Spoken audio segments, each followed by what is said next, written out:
Norbert Wiener. En esta oportunidad vamos a dar inicio a nuestro ciclo de conferencias virtuales con la presencia de nuestro distinguido doctor Alan Acuña Gamboa, que viene desde México, aunque en la actualidad está en Perú, está en nuestras tierras peruanas. Bienvenido usted, doctor. Seguramente si estuviéramos de manera presencial estaría también en nuestra casa de estudio. Bueno, el doctor Alan Acuña Gamboa es miembro del Sistema Nacional de Investigadores, ¿no? A partir del año 2018, así como del Sistema Estatal de Investigadores, es director adjunto de la revista electrónica Sinergias Educativas, miembro del Consejo Mexicano de Investigación Educativa, así como de la Red Latinoamericana de Estudios Epistemológicos en Políticas Educativas, Argentina, Brasil. Eh, es un docente investigador joven, ¿no? Que el día de hoy nos va a acompañar con el tema la educación en tiempos de pandemia, lo que nos enseña la investigación. Sea usted nuevamente bienvenido, doctor, y las pantallas y el audio es para usted.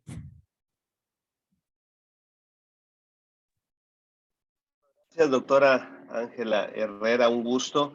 Un gusto a todos los colegas que están el día de hoy acompañándonos en esta reunión. Y sí, ¿no? Como bien dice la doctora, de antemano mil disculpas, colegas. Acá la señal donde estoy, acá en Nuevo Chimbote, es un poco baja y por eso no puedo conectar mi cámara. Ya lo intenté hacer en otra videoconferencia y me sacó de la sesión por lo mismo, así es que preferí mejor no tener una cámara de alta resolución, ¿no?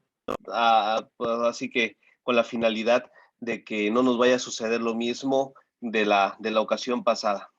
Si me permite, voy a empezar a compartir la pantalla. Nada más denme por favor un segundo para que yo la pueda compartir. Y bueno, ya vamos iniciando entonces en este caso. Ok, ahí voy. Cosas, si no se ve o algo, me hacen favor de decir. Ok, Todo correcto. ahí está. Perfecto. Nada más, perdón, mil disculpas. Denme un segundo, por favor. Tiene un detalle la presentación que igual no nos va a dejar verla de total al 100%. Ahora sí, ya no va a tener ningún problema. Nada más déjenme que yo la vuelva a acomodar, por favor, con ustedes. Vamos, denme un segundo. Que esto de muchas veces la tecnología nos juega a veces malas pasadas cuando menos necesitamos que se ponga en contra de nosotros, es cuando más pelea. Así es que por favor nada les ruego unos segunditos. Ya estoy a punto de compartir la pantalla al 100%. Ok, ahora sí, perdón. Como les decía, yo les agradezco mucho a la doctora Ángela Herrera por la invitación, obviamente también a nuestra universidad, la Universidad Norbert Wiener del área de posgrados por abrir el espacio para estar con ustedes. Pues un saludo a todos y cada uno desde estas tierras maravillosas del Perú. Esto me tocó estar en la zona de playa, ¿no? Bueno, yo así lo quiero entender, ¿no? Hay mar acá cerca, acá en Nuevo Chimbote. Pues reciban un fraterno abrazo y sí, como bien dice la doctora Ángela, si la pandemia nos permitiera estar juntos, juren lo que ya estuviéramos en Lima platicando en estos momentos. Pero ahorita lo principal es cuidarnos, seguir, en este caso, pues tener todas las medidas de precaución y en este caso también de sanidad o de salud, pues para que nos podamos ver en poco tiempo nuevamente. Pues bueno, para no quitar tanto tiempo a la presentación, pues este webinar yo quiero tener esa posibilidad de hablar con ustedes sobre la educación en tiempos de pandemia, cuáles son los grandes retos que puede encontrar la docencia en ese campo, y por eso me quiero enfocar mucho en la formación de los docentes. Si bien la educación obviamente no solamente tiene como actor social al docente, sino están los estudiantes, están los directivos, están los administradores, está el propio Estado, ¿no? En este caso, el Minedu, y pues habrían otros actores a nivel internacional, ¿no? Que vamos a ver más adelante. Sí quiero hacer mucho énfasis en el docente, pues que es él o ella quienes viven de manera directa este cambio tan abrupto que tuvo la de educación en tiempos de pandemia, no migrar de la educación presencial que estábamos acostumbrados durante muchos años a un escenario para muchos de nosotros nuevo, incluso inhóspito, ¿no? Un tanto incierto, no sabíamos qué se podía hacer, qué no se podía hacer, donde nuestras competencias, nuestros conocimientos se vieron evaluados de manera inmediata. Pues bueno, quiero hacer algunos análisis respecto a eso y bueno, si ustedes me lo permiten, pues voy a iniciar. En este caso, nada más como comentarios previos, colegas, bueno, durante la exposición, si alguno de ustedes quiere participar, yo los invito a que lo hagan, no es necesario que se esperen al final, pero claro, si la dinámica es así, pues adelante, ¿no? Pero si en dado caso tienen alguna duda, alguna pregunta, pues no duden en hacerla en el momento que ustedes lo consideren necesario. La idea es dinamizar la sesión del día de hoy. Por otro lado, también van a encontrar información que está vertida dentro de la presentación como códigos QR. Bueno, y esos ustedes con su teléfono celular los pueden escanear solamente activando su cámara y posicionando su cámara abierta o activa encima del código QR y en 2 o 3 segundos le va a aparecer el link para que ustedes puedan descargar el material. Y bueno, ahora sí, ya entrando en materia. Quiero hablar con ustedes de tres elementos que considero que son muy importantes, que tienen que ver con lo que nos está dejando la educación y sobre todo la investigación educativa en estos tiempos de coronavirus, en estos tiempos de la COVID-19, pues para la reflexión, ¿no? ¿Qué es lo que nosotros deberíamos de empezar a pensar, a reflexionar con la finalidad de encontrar nuevos y mejores escenarios para construir, en este caso, pues, nuevas alternativas para nuestros estudiantes? Por eso, quiero dividir mi participación en 3 momentos que son muy importantes. Voy a tratar de respetar en la medida de lo posible el tiempo que tengo, colegas. No me gusta abusar del mismo para que podamos tener ese tiempo de diálogo entre nosotros. Pues bueno, en primer lugar quiero hablar de ustedes sobre la calidad educativa, ¿no? Que es un concepto muy importante ahora que estoy en el Perú. Me doy cuenta que es uno de los ejes fundamentales que ha tenido desde el año 2002, ¿no? Cuando se habla ya de las políticas educativas del Perú del siglo XXI, pues la calidad educativa es un eje o una columna vertebral a lo largo de todos los planes nacionales de desarrollo que se han gestado a través de las diferentes, en este caso, pues de las diferentes posturas políticas, ideológicas que han tenido los presidentes de este hermoso país. Bueno, la calidad educativa es una constante y estoy seguro que el presidente actual, el presidente Castillo, pues igual va a tomar también como eje fundamental la calidad de la educación para pensar, en este caso, cuáles serían los mejores escenarios para el Ministerio de Educación y que brinden esta educación de calidad que se busca a nivel internacional. Pues bueno, quiero hablar un poco de eso, sobre por qué es una búsqueda internacional, por qué es tan importante hablar de la calidad educativa. En un segundo momento quiero hablar de la nueva era mundial. Con ustedes pareciera ser que la educación ya no es, ¿no? Y pueden decir, bueno, desde hace 2 años nosotros conocemos una educación que no conocíamos. Sin embargo, colegas, la nueva era mundial en educación no se queda solamente en tener estas videosesiones de Zoom. Hay avances tan interesantes, tan alarmantes, ¿no? Cada uno va a fijar su propia postura. Yo no quiero decirles si para mí es alarmante o interesante. Yo consideraría que son los dos en su justa medida. Y bueno, pues ¿será que esto está iniciando, la COVID-19 está iniciando una nueva etapa de la educación a nivel mundial o hay algo más que se estaba gestando antes y a lo mejor no teníamos conocimiento? Y por último, como les dije, quisiera hablar de la formación docente de manera directa porque es el actor educativo que más está padeciendo estos contextos de virtualidad educativa, sobre todo aquellos que no estábamos acostumbrados a tener sesiones por videollamadas o clases por videollamadas, tener que aprender a utilizar muchas herramientas, ¿no?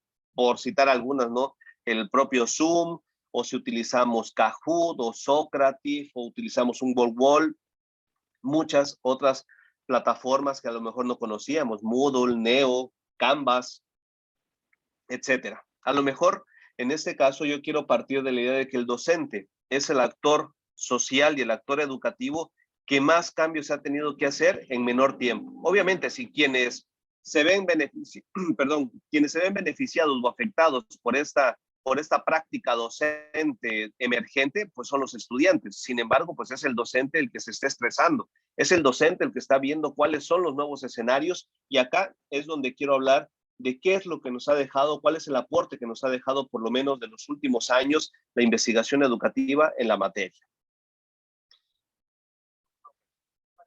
Pues quisiera iniciar con esta pregunta, ¿no? ¿Qué es la calidad educativa? Y hace unos años, en el 2016 para ser precisos, con la doctora Leticia Pons Bonals, una persona a la que yo admiro mucho en el plano de la investigación y que también le debo mucho, trabajamos en un documento científico, un artículo, donde hacíamos el análisis de qué es lo que se entendía por calidad educativa en nuestro país, ¿no? En México. Y nos dimos cuenta de algo muy interesante, ¿no? Dentro de los documentos rectores que marcan o que alinean la política y las políticas educativas en nuestro país respecto a la calidad. Y nos dimos cuenta que como concepto la calidad educativa conlleva un sinfín de acciones, muchas acciones, no casi todo lo que se hace o todo lo que hace el Estado es para mejorar la calidad, pero al conllevar todo esto, ¿no? Un sinfín de acciones y ejes de intervención del Estado, nos ha llevado a pensar que esta puede ser cualquier cosa, ¿no? Parece que no está demarcado de manera, o no está muy bien demarcadas las fronteras de qué es y qué no es la calidad de la educación. Y eso nos hace entrar en un escenario de ambigüedades, de dudas, de inquietudes, y podríamos nosotros precisar mil y unas definiciones que digamos, no, es que sí hay definiciones que nos dicen qué es la calidad educativa, sí, yo estoy totalmente de acuerdo. Sin embargo, de manera operativa para el Estado, conlleva cualquier cosa que tiene como relevancia mejorar el sistema educativo, o en este caso, pues el Ministerio de Educación, ¿no? El sistema educativo peruano. Pues acá entran muchas cosas, desde la infraestructura, el equipamiento, la formación docente inicial, continua, permanente, la evaluación de los docentes, la calidad de los aprendizajes, muchas cosas. Sin embargo, también dentro de eso mucho hay que ver qué sí y qué no es calidad de la educación. Pues bueno, con base en eso, con base en esta postura de la incertidumbre que genera que no existen estas demarcaciones correctas, o por lo menos muy marcadas, mejor dicho, no correctas, perdón, eso es un error, sino unas demarcaciones bien ajustadas de cuáles son los límites de lo que es o no es la calidad educativa. Pues acá les presento un primer código QR, si lo quieren ustedes escanear, si no, no se preocupen, yo le haré llegar la presentación a la doctora Ángela Herrera, si me lo permite, para que se las pueda compartir, ¿no? Y nosotros podamos seguir avanzando.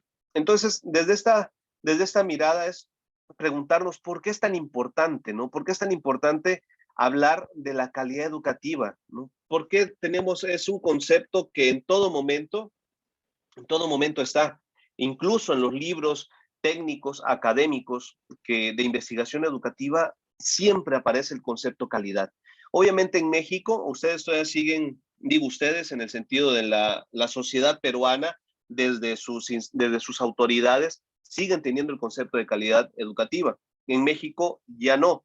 En el periodo actual del presidente Andrés Manuel López Obrador, se ha hecho un cambio para no hablar de calidad educativa, sino de excelencia educativa. Y en términos generales, claro, hay diferencias, ¿no? Desde el propio concepto de calidad y excelencia son diferencias ya conceptuales, desde el mismo concepto, y ya cuando le agregamos lo educativo, conllevan otras cosas. Sin embargo, para fines prácticos de esta presentación, pues me gustaría que tuviéramos como que ese mismo eje, ¿no? Excelencia para México, calidad para el Perú, son lo mismo, ¿no? Es la búsqueda de la mejora educativa y del mejor servicio educativo para nuestros estudiantes en todos los niveles, ¿no? Desde los niveles más básicos hasta los niveles superiores, que serían la educación superior y los posgrados. Pues bueno, ¿por qué? Pero ¿por qué es tan importante o por qué es tan relevante hablar de la calidad de la educación Pues porque es una búsqueda internacional.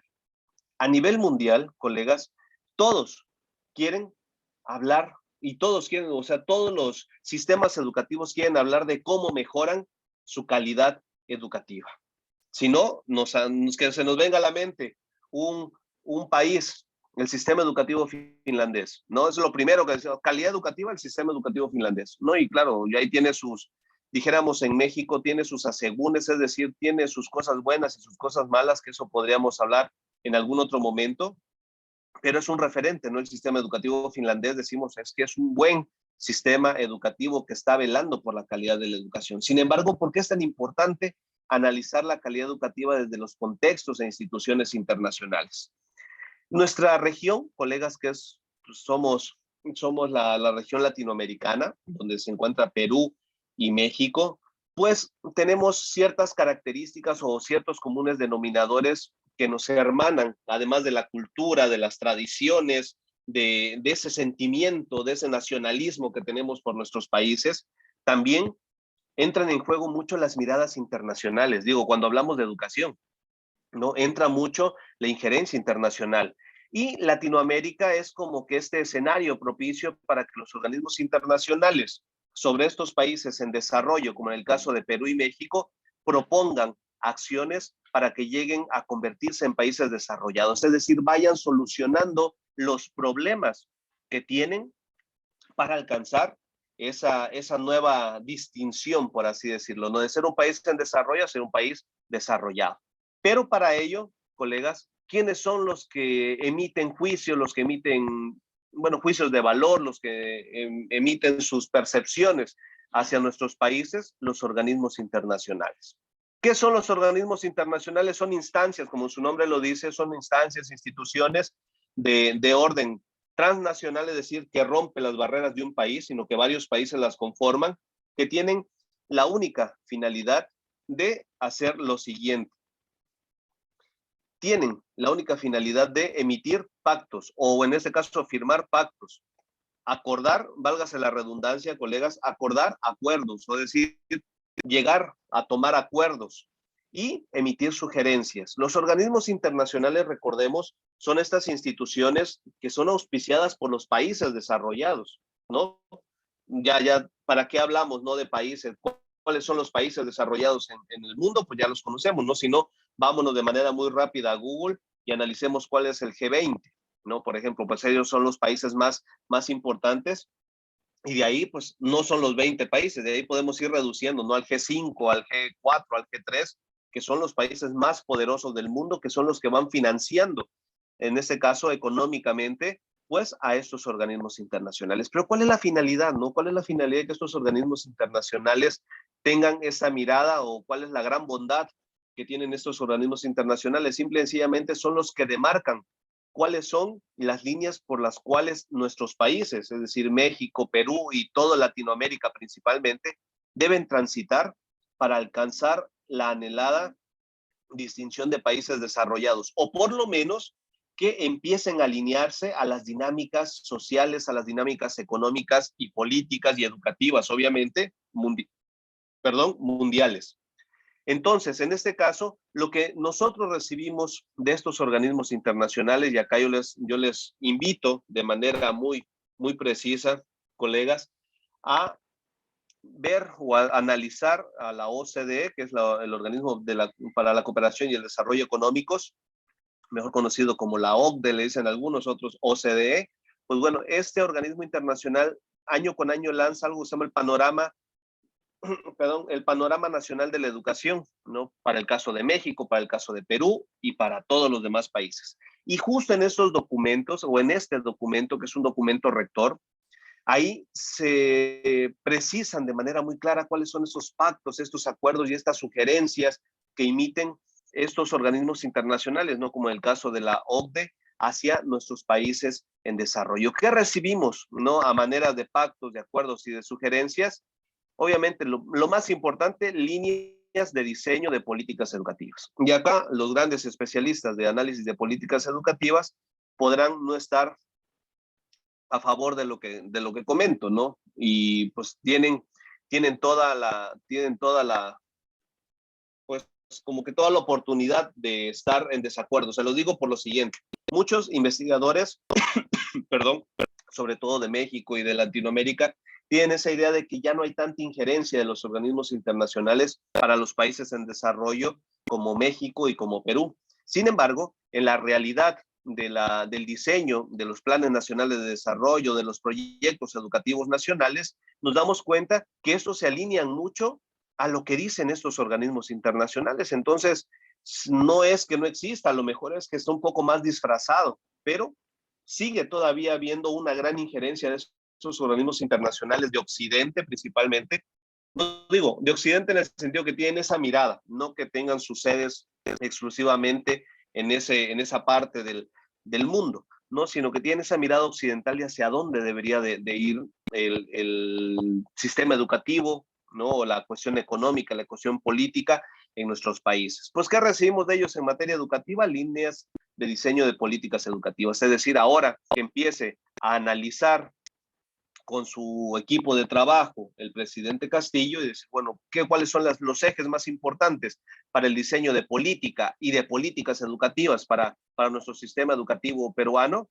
Pues obviamente acá el trabajo de ustedes, colegas, como especialistas en el área de educación es analizar estas injerencias, ¿no? ¿Qué tanta influencia hay en este caso del exterior hacia la mirada peruana? Y ahí podría ser un buen objeto de estudio para ustedes que pueden reflexionar, digo, en pro de buscar nuevos y mejores escenarios educativos donde la política y las políticas educativas sean un acto más plural, un acto más democrático, ¿no? Y por qué no, también que se empiecen a tejer esos puentes que están rotos desde hace muchos años entre los tomadores de decisiones con los investigadores, que en este caso son ustedes, ¿no? Los investigadores educativos.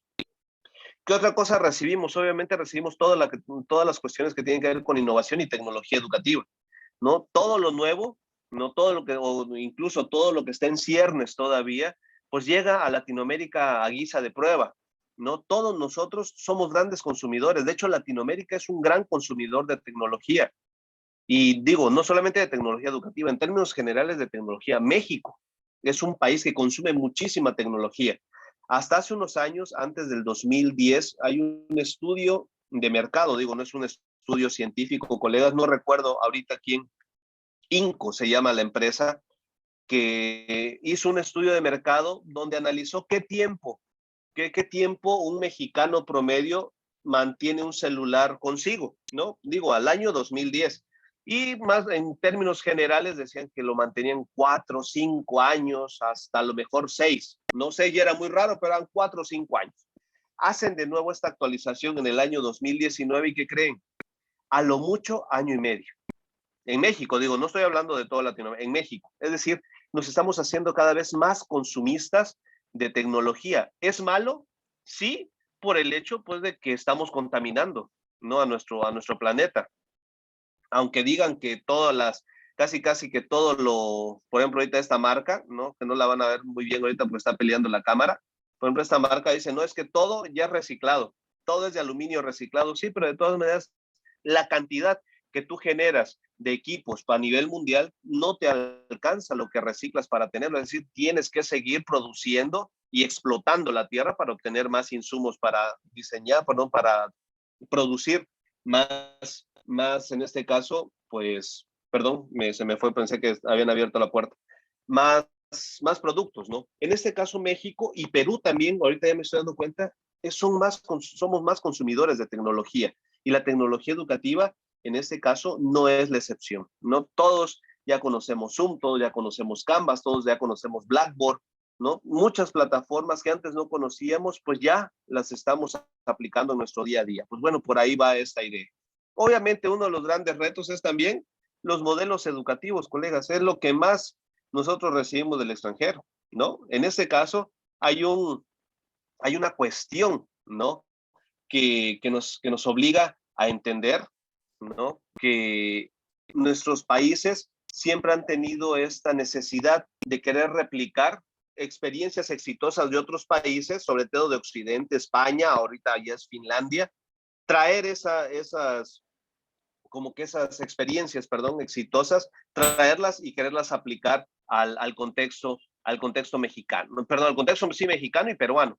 ¿Y cuál es el problema? Y ahorita que estoy viendo el chat, están totalmente de acuerdo. No, digo, estoy totalmente de acuerdo con lo que dicen muchos de ustedes, colegas. Las condiciones socioeconómicas no son las mismas. No podemos hablar de calidad educativa, sino de calidades en nuestros contextos educativos, porque depende mucho del poder adquisitivo que tenga una persona. En México, y sobre todo donde yo soy, en Chiapas, que es la parte más al sureste, nosotros tenemos nuestras fronteras con países centroamericanos, no con países del norte, de Norteamérica. Somos uno de los estados más pobres de México, ¿no? Y en este caso, no todos tienen acceso. De hecho, en Chiapas, solamente el 7% de la población tiene acceso a Internet en casa. Los demás, es decir, el otro 93%, o sale a algo que nosotros en México llamamos como cibercafés, que es un lugar donde te rentan las computadoras con Internet y pagas por hora para recibir tus clases o hacer lo que tú quieras, ¿no? Ahí te las rentan. Imagínense, es el 97% de la población. Y hay personas en más o menos, más o menos en un 40-50% de este 97% que o come o tiene acceso a Internet. Pues bueno, imagínense, con todas esas características, con todas esas condicionantes, todavía seguimos recibiendo de esta mirada internacional modelos educativos que quieren que nosotros repliquemos cuando no tenemos las mismas condiciones para realizarlo. Pues bueno, ese tipo de cosas también son muy importantes de analizar. Y obviamente, enfoques pedagógicos. La calidad educativa, entonces, colegas, se define a partir de la mirada del extranjero hacia estos países en desarrollo, obviamente porque no afecta a todo el mundo, no solamente a los países que están ávidos de querer salir de esta distinción de en desarrollo a ser un país desarrollado. Pero desde esta tónica, colegas, entonces hay muchas cosas, ¿no? Por ejemplo, para países como México y como el Perú, colegas, la calidad educativa y en ese caso la mirada de los organismos internacionales enfocan en esto, colegas, hasta la actualidad. Hablar de calidad educativa en México y Perú es hablar de infraestructura y equipamiento escolar según el Banco Interamericano del Desarrollo, de formación docente inicial y continua. ¿Pueden ustedes hace pocos años, si no mal recuerdo, el 2019, se diseña el marco común, algo así, si no mal recuerdo, marco común de competencias docentes o algo así, si no me recuerdo, que es para la evaluación de los docentes. Es gracias a esto, ¿no? A estas miradas, se tiene que evaluar más la función del docente. Y obviamente el uso de las tecnologías. ¿Quién iba a decir que en el año 2018 ya se estaba diciendo que el uso de las tecnologías para la educación era un elemento, ¿no? Era un elemento fundamental para alcanzar la calidad educativa, que nosotros los docentes supiéramos utilizar. Y ahorita nos damos cuenta que sí, es necesario, pero hay sus diferentes matices que nosotros deberíamos de analizar. Para la OCDE es casi lo mismo, formación inicial y en servicio y un sistema sólido de evaluación. Por eso se crea ese marco de evaluación docente, ¿no? Con ciertos rubros, criterios, ¿no? Indicadores que tienen que cumplir los docentes, si no mal recuerdo, es de educación básica, como fue en México en el año 2013-2018. Y la UNESCO pues dice exactamente lo mismo que la Organización para la Cooperación y el Desarrollo Económicos, ¿no? Formación docente y evaluación docente. Sin embargo, colegas, acá, a partir de eso se dice que la calidad educativa está en manos de ¿quién? Solamente del docente. El docente es el responsable de que si las cosas salen mal y si la calidad educativa no mejora, digo, así pareciera, ¿no? Porque le dejan todo casi al docente, ¿no? Excepto la infraestructura.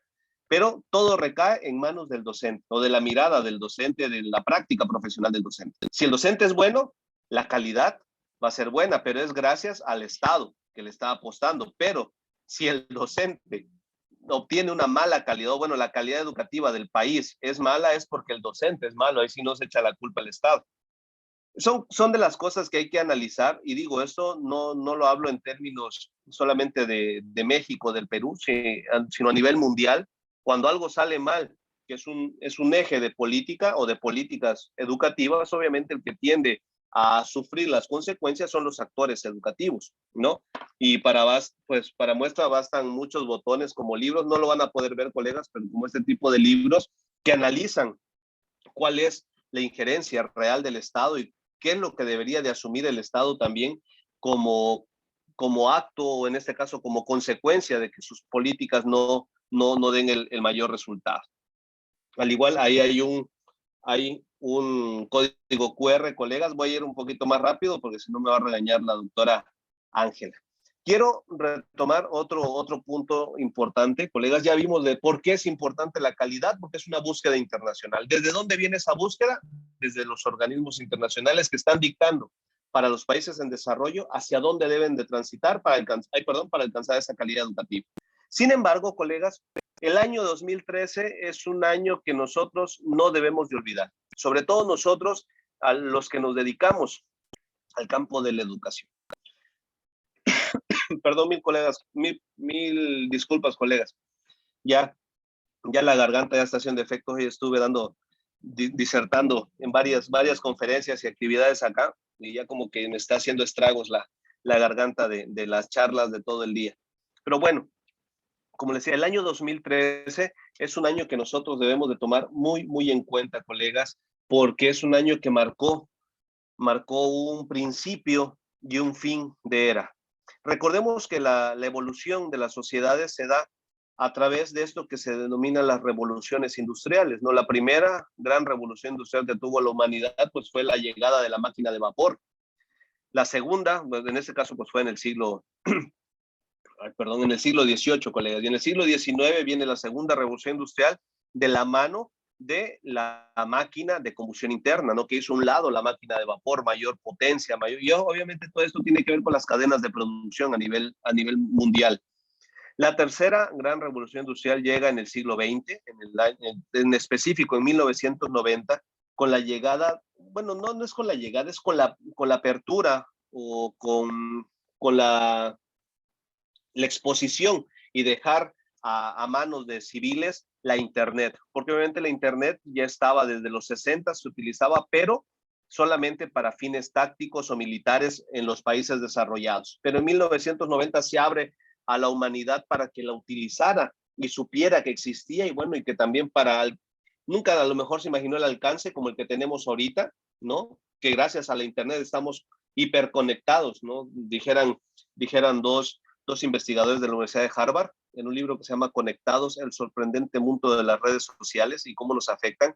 Estamos hiperconectados, ¿no? Estamos conectados a la computadora, pero nuestro celular está conectado. Nuestra televisión, si es inteligente, está conectada, ¿no? Todos estamos hiperconectados con todo el mundo y hay algo que muy bien dice Zygmunt Bauman, ¿no? Lamentablemente la tecnología o la internet nos acerca de los que están lejos y muchas veces nos alejan de los que estamos cerca. Y eso es algo que nosotros debemos de analizar. Pero justo, ¿no?, en el año 2013 hay un cambio cuando en 1990 se dijo, ya la humanidad no va a ver otra cosa diferente, ¿no? La internet vino a dar el boom, es el máximo, ¿no? La zona máxima de desarrollo potencial, dijera Vygotsky, ya no vamos a alcanzar más. ¿Y qué creen? En el año 2013 surge la cuarta revolución industrial. ¿Y qué es la diferencia, no? ¿O qué es lo nuevo? Pues bueno, sí, la Internet se mantiene, ¿no? Obviamente, pero ahora es la evolución de la Internet. Ahora hablamos de sistemas de digitalización e inteligencia artificial aplicados a procesos que antes, actividades que antes solamente eran destinados para el ser humano. La inteligencia artificial tiene como objetivo hacer la vida del ser humano más fácil. Vamos a ver qué tan fácil, ¿no? Qué tan noble es. Y bueno, acá podemos ver que en la cuarta revolución industrial que dijo Klaus Schwab, el director del Foro Económico Mundial, que dijo que ya en este año, por así decirlo, ve el origen o la génesis, la cuarta revolución industrial, que tiene como lema la digitalización de los procesos y la inteligencia artificial al servicio de la actividad humana o de las actividades humanas, pues nos ha traído muchos cambios a nivel mundial y la educación no es una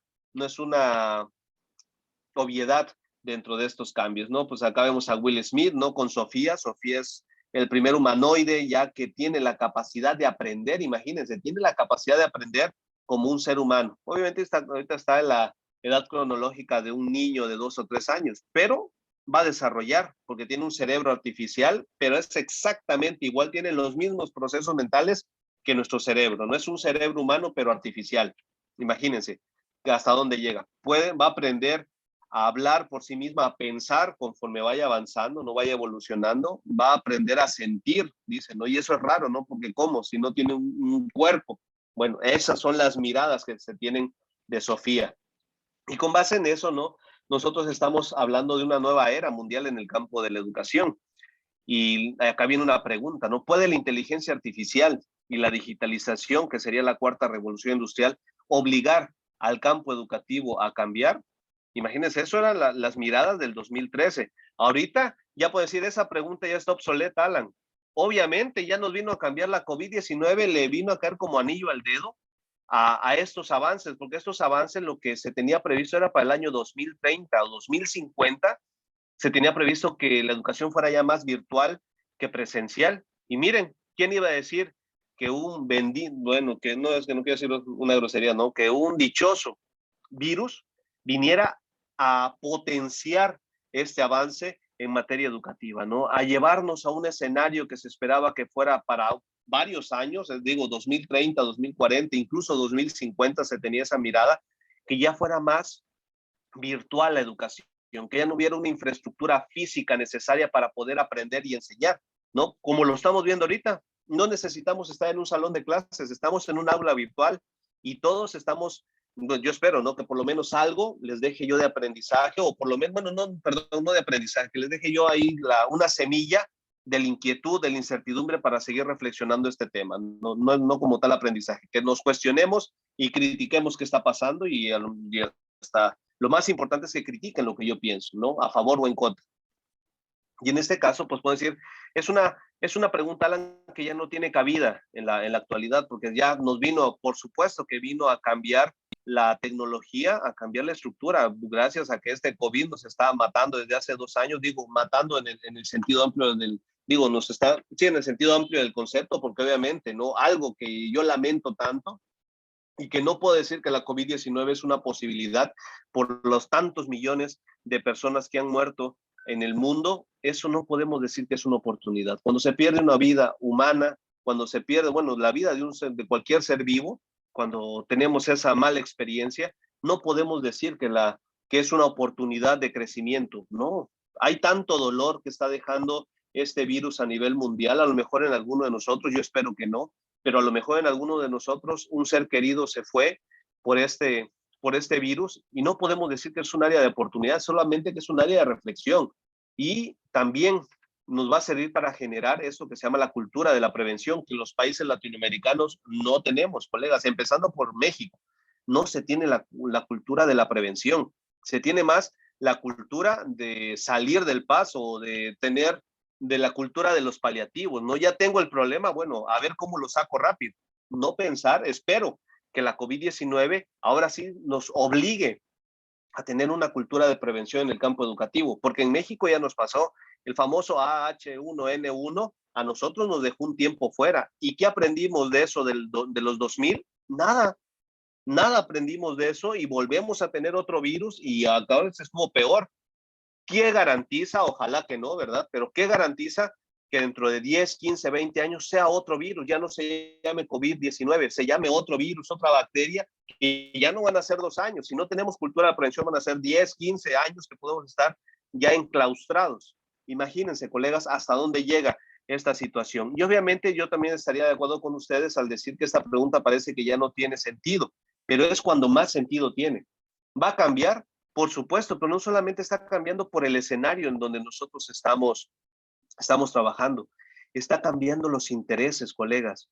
Los jóvenes, las nuevas generaciones ya nos interesan por las profesiones que nosotros tenemos, ¿no? Ya nos interesan por ser docentes, por ser médicos, no, ellos se interesan por estas profesiones que no demanden estar en un espacio, ¿no? Que no los ate a un espacio, a un tiempo determinado. Son las nuevas profesiones que dice Klaus Schwab, son estas, colegas, son las 10 profesiones del futuro que ya no son del futuro. Ahorita van a ver por qué, ya son más del presente que del futuro. Estamos analizando ciencia de datos, directores de conocimiento, consumers managers o gerentes de consumo, vigilantes online, brokers de redes sociales y todos los que tenemos acá. Pero vamos a decir, esto es algo que va para largo, ¿no? Va paulatinamente y no, colegas. En este caso, las que ustedes ven ahorita, todas las que están en color rojo, ya están activas. O sea, ya hay estudiantes, ya hay jóvenes estudiantes que están cursando estas licenciaturas. Por ejemplo, la ciencia de datos, el Instituto Politécnico Nacional en México ya la tiene como una oferta educativa desde el año 2019, colegas. ¿No? O sea, no es algo que vaya a paso lento, va a paso agigantado, y ahora con la COVID-19 aún más. ¿Y por qué estas son las nuevas profesiones del futuro, colegas? Simple y sencillamente porque todas estas se relacionan con el avance tecnológico. Antes, yo tenía esa idea de que el mundo tenía un padre, y el padre era la economía. Quien más dinero tiene es quien más poder tiene, quienes más privilegios tienen, hablando de los países y claro, también de las clases sociales, pero hablando de manera macro. Los países que más dinero tienen más poder y obviamente más control.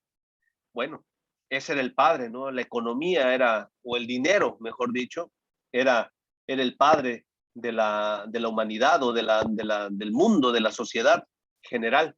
Ahora también ya tenemos mamá, y la mamá se llama tecnología. Ahora, lo que domina el mundo, colegas, es más la tecnología que el poder económico. Los países que más tecnología desarrollan son los países que más poder tienen. ¿Por qué? Porque obviamente eso está inherentemente ligado a lo económico. Si no, vean China, vean Japón, vean Estados Unidos y otros países que a lo mejor ahorita se me dan, pero digo, como referentes, son los países que más patentes tienen en el área tecnológica. China es uno de ellos. Imagínense, China hace unos años de ser un país que vivía solamente del arroz, miren la economía y es una potencia mundial. ¿Gracias a qué? Al avance tecnológico, a las patentes que tiene en materia tecnológica.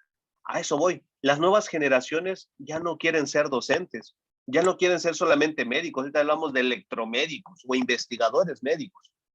Y es algo más allá. ¿Gracias a qué? Al avance de la tecnología, colegas. Así es que sí, está cambiando el mundo de la educación. Y obviamente esto, doctora Ángela, por favor, en el momento que usted me diga, por favor, no se sienta con la pena, dígame que ya se me acabó el tiempo, mientras avanzo.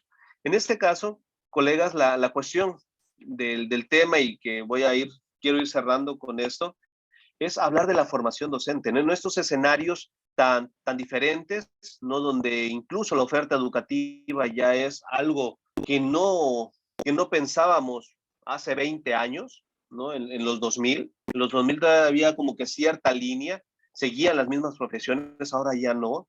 Ya los jóvenes no quieren esa profesión de docente, investigador en una universidad, trabajando 40, 45 horas al día, a la semana, ¿no? Y estar ahí presos, porque ellos dicen, ¿no? Las nuevas generaciones, que yo no quiero estar preso o atado a una vida profesional en un mismo lugar. No, yo quiero ser libre. Y esa libertad dan las nuevas ofertas educativas, porque obviamente la oferta educativa se está convirtiendo en un producto o en un servicio más que es comprable, como un celular, como una computadora. ¿Tienes el dinero?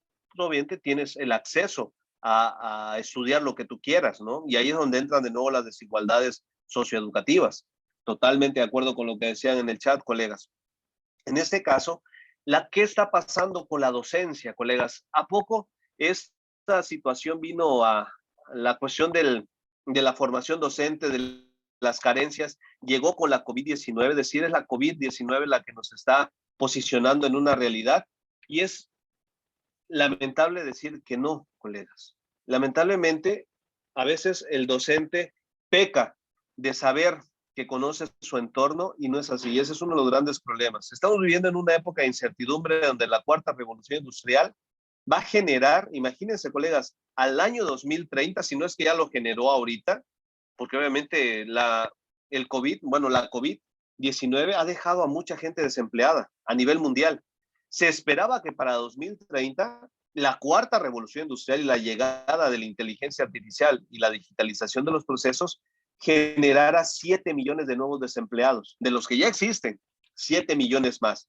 Producto de que obviamente de que la inteligencia artificial y la digitalización pues van a empezar a hacer actividades que antes eran imprescindibles para la humanidad, ahora ya no. Pero vamos a decir, pero esto es una posibilidad futura, ¿verdad? ¿No? El hecho que a lo mejor pasa o no pasa, y lamentablemente no es así. y es una realidad. Y me decía, bueno, Alan, pero eso a lo mejor es en la cuestión más práctica, no tanto intelectual, digo, no va a afectar a la educación. Y sí, colegas, yo les puedo traer 3 ejemplos con los que quiero comentar. Me voy a ir más rápido, colegas, para no abusar del tiempo. Por ejemplo, los docentes del Gaokao. El Gaokao es el examen más difícil que existe en el mundo. El más difícil. No hay otro examen más difícil que exista que no es el Gaokao. ¿Por qué? Porque es el examen que le permite el acceso a la educación superior a todas las personas chinos, digo, de origen chino o no, porque puede entrar de todo el mundo, que decidan estudiar su nivel de educación superior en China. ¿Cuál es la ventaja de estudiar en China tu licenciatura, colegas? Es que el Estado, es decir, el gobierno chino, si tú entras a la educación superior y terminas tu licenciatura como debe de ser, en los plazos, en los tiempos y con buen desempeño académico, el Estado está obligado a darte tu trabajo, es decir, a abrirte una plaza laboral bien remunerada con base en tu profesión. Y no te vas a dedicar a otra cosa, te vas a dedicar a tu profesión. Para lo que estudiaste, se te va a abrir un campo laboral permanente, bien remunerado. Por eso es que es muy difícil. Por eso también no cualquiera entra al sistema educativo de nivel superior en China. ¿Qué pasa con esto? ¿No? Pues digo, bueno, Yalan, ¿qué tiene que ver? No estamos hablando de evaluación docente o de evaluación de los aprendizajes, es cierto. Acá lo curioso es que muchos de estos estudiantes, como saben que es tan difícil, contrataban a docentes especialistas en el Gaokao, incluso 10 años antes de que ellos fueran a presentar sus exámenes. Imagínense, los estudiantes se preparan 10 años antes para el examen y obviamente contrataban a docentes humanos para esta actividad, ¿no? Que les fuera enseñando lo más importante o lo que deberían de saber para aprobar el examen, pues eran docentes humanos. ¿Qué pasó? Hace unos años, colegas, el Gaokao da a estos docentes humanos, pero de buenas a primeras, ¿saben qué? No, ahora todos los que quieran este apoyo para el examen o que quieran prepararse para el examen, van a hacerlo a través de una plataforma. Y los estudiantes, bueno, pues ya no tengo que estar de manera presencial, esto fue antes de la pandemia, ¿no?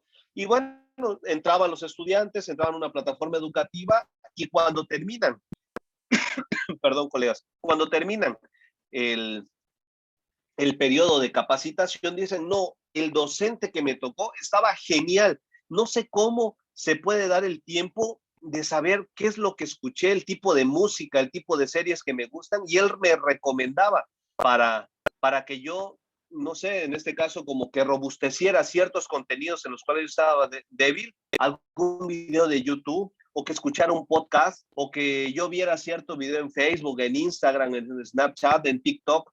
¿Cómo es que el docente sabía qué es lo que me gusta?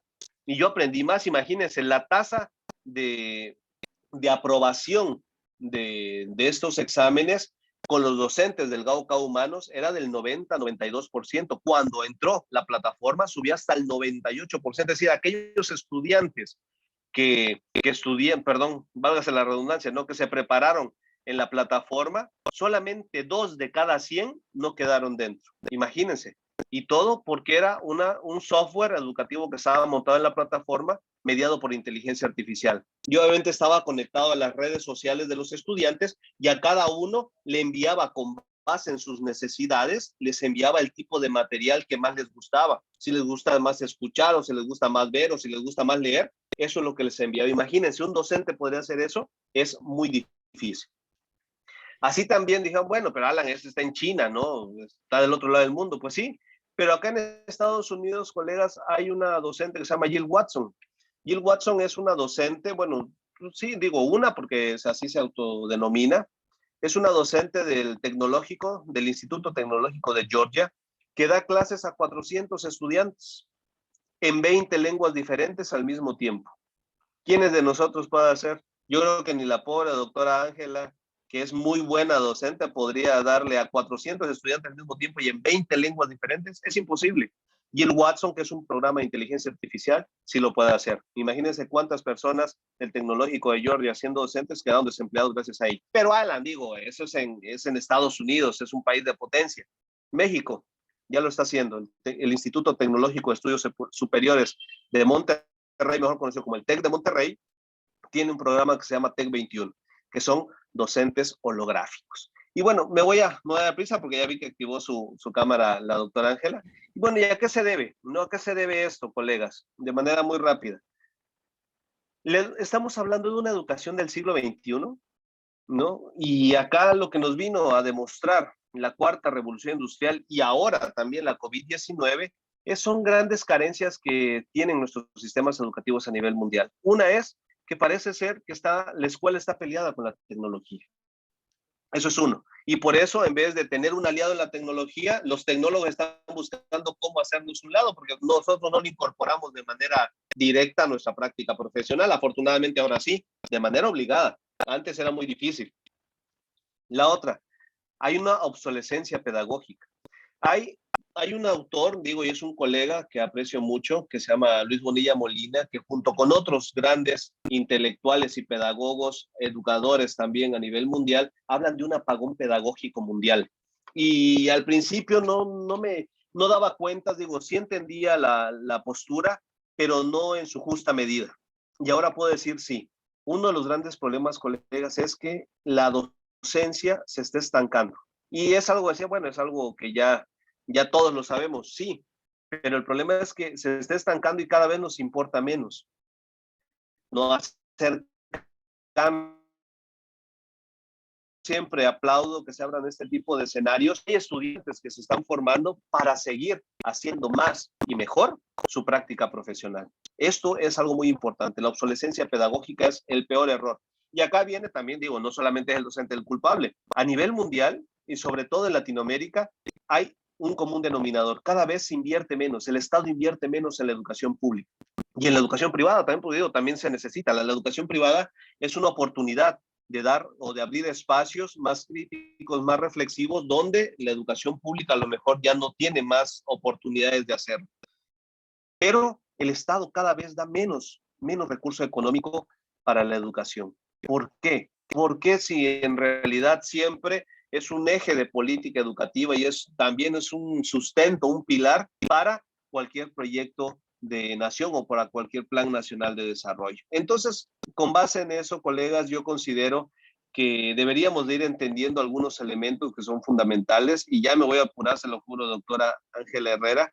Lo primero, el docente para pensar ante estos escenarios que parece ser que estamos peleando con la tecnología, debería de ser de pasar, el docente debe de cambiar su forma de entender la implementación de las tecnologías para la educación, o ahora como se llaman las famosas tecnologías de la información, la comunicación, el conocimiento y el aprendizaje digital, o mejor conocidas como las TICAT. En este caso, nosotros debemos de pasar de esta idea de que la tecnología es un recurso más que tenemos, a ser un objeto de aprendizaje, es decir, es una posibilidad de hacer más vivenciado el conocimiento, el aprendizaje que pueden adquirir nuestros estudiantes. Por otro lado, también debemos de pensar ante esta obsolescencia pedagógica, pues nuevas pedagogías para la educación multimodal, intermodal, es decir, esto que acá en el Perú se le está denominando educación híbrida. Bueno, pensar que son diferentes escenarios. El docente, yo considero que tiene que pasar de ser un docente que solamente consume contenido educativo a ser un docente creador de contenido educativo, tanto digital como físico. Uno de los grandes problemas que también debe de ser, ya es para nosotros, los que nos dedicamos a la investigación educativa, pensar en nuevos y mejores escenarios para la conectividad educativa a nivel nacional. Considero que debemos de pensar en opciones para superar estas desigualdades socioeducativas, para garantizar el derecho a la educación para todos. Por ejemplo, ahorita nosotros propusimos cuando inició la pandemia, junto con mi esposa, propusimos que México, es decir, el presidente de México, hablara con las grandes empresas de telefonía para que liberara datos o conectividad educativa a todos los estudiantes. Es decir, claro, no que se pusieran a ver YouTube o Netflix, no, que abriera para plataformas educativas, para sesiones de Zoom, donde el estudiante que a lo mejor no tiene el dinero para contratar un servicio de conexión a Internet vía Wi-Fi o vía fibra óptica, que no se quedara fuera del sistema educativo, que no quedara excluido. Sin embargo, pues hasta ahorita todavía no hay una opción ¿no? Yo considero que hay muchas formas, incluso en el Perú se puede hacer con Claro, por ejemplo, ahorita que yo recuerdo, ¿no? Ya estoy haciendo propaganda, ¿no? Pero ahorita se me viene, no sé, Claro Video, se puede hacer, hablar con esas empresas. Bueno, Claro Video es de Carlos Slim, que es el dueño también de Telcel, de Telmex, de AT&T, hablar y decir, ¿sabes qué? En esta época de pandemia hay mucha gente que se está quedando fuera del sistema educativo. ¿Cuál es la mirada del investigador o cuál es la función del investigador educativo, colegas? Posicionar ante los tomadores de decisiones un problema. Y el problema es que las desigualdades socioeducativas están haciendo que cada vez se hagan más amplias las brechas entre la clase social alta, la clase social media y la clase social baja. Entonces, ¿qué significa eso? Que siempre pareciera ser que vamos a tener esa misma estructura. La persona de clase, por haber nacido en una clase baja o una clase social baja, parece que ya no va a tener oportunidades de poder salir de ahí o de querer superarse en el sentido positivo de la palabra, ¿no? En este caso, pues bueno, hay que pensar en estos escenarios. Y por último, colegas, ya para cerrar, yo considero que algo que no se está viendo dentro de todo este tumulto, este mare magnum de emociones, que ha sido el cambio de la educación, de lo presencial a lo virtual, las necesidades que hemos tenido de tener que desarrollar habilidades digitales y competencias digitales, se nos ha olvidado lo emocional. Y eso es algo lamentable. Algo que no nos hemos dado cuenta, a lo mejor muchos de nosotros, es que hay un bendito síndrome, bueno, es un maldito síndrome que nos está acechando, y es el síndrome de burnout, de sentirnos quemados, de sentirnos estresados, de tanta carga de trabajo que ya no sabemos qué hacer. Y esperemos que no, pero no, hasta ahorita no he visto una investigación que dé cuentas de cuántas personas han fallecido por paros cardíacos, por derrames cerebrales, que se dediquen a la docencia en estos tiempos. La educación socioemocional, colegas, también tiene que ser un elemento fundamental para comprender cuáles son los escenarios y para saber, ¿no?, que la inteligencia artificial no vela por todos estos mecanismos, ¿no? Ese es como que nuestra área o nuestro eje de oportunidad para que la docencia no desaparezca en un futuro próximo. Hay que garantizar el cuidado de la salud física y emocional, colegas, de los docentes, estudiantes y obviamente también de nuestros padres de familia. Digo, si alguno de nosotros nos tenemos como práctica profesional de educación básica, ¿no? De una u otra forma se convirtieron en docentes sin serlo, muchos de ellos, ¿no? Se convirtieron en docentes, en directores de escuelas y o por lo menos ojalá que así se reivindique la mirada del docente desde el padre y la madre de familia. Pues bueno, ahí les dejo también un código QR, colegas, y si no mal recuerdo, yo lo dejaría hasta ahí, agradeciendo a la doctora Ángela Herrera y pidiéndole mil disculpas por el abuso que hice al tiempo. Traté de ir lo más rápido posible, doctora Ángela, pero a veces la emoción del tema nos embarga. Muchas gracias, doctora, y le cedo la palabra. Y muchas gracias a todos, colegas, por escuchar. A usted, doctor Alan Acuña, excelente reflexión para poder tomarlo en cuenta, para que cada uno, ¿no?, de los presentes también podamos tener esos espacios con nuestros estudiantes y para los interesados, ¿no? Asimismo, ¿no? Informarles a todos los presentes que el doctor Alan es nuestro docente honorífico, también es invitado a impartir las clases en nuestro programa de docencia universitario, ¿no? Nuestra maestría que tenemos en nuestra escuela de posgrado, ¿no? Recordarles que invitarlos, ¿no?, a los interesados que tenemos nuestro primer inicio del año, este 28 de febrero. También ahí están los contactos de la vendedora nadiuska.calderón@uwinner.edu.p. Ahí está su número celular por WhatsApp. Para poder cerrar este espacio, ¿no? Hay algunas preguntas, doctor Alan, voy a de repente ayudarles con la lectura.